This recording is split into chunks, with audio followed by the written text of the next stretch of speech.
yung mainit doon. Dito ako naglalagay. Kaso isturbo naman sa mga tulog yan paglabas namin mamaya. Wala nang tulog dyan dahil papasok na yung anak ko. Yung batang maliit. May natutulog kaya sa kama. Ano na? Anak ko nga yun, papasok. Ganon. Di ba may maliit na bata?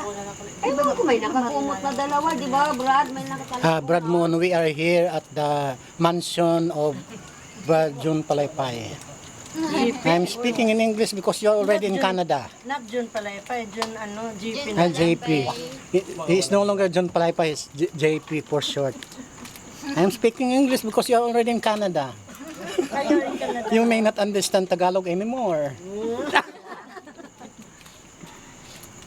Ayoko niyan. Gusto ko kape. Sabi niya, kung gusto siya ng gustong kape. Kaso naman, Mainit kaya? O, kape ka? ang nilabas ng coconut, buo. Hindi ko hiya naman. Ako pa ang magbabawas.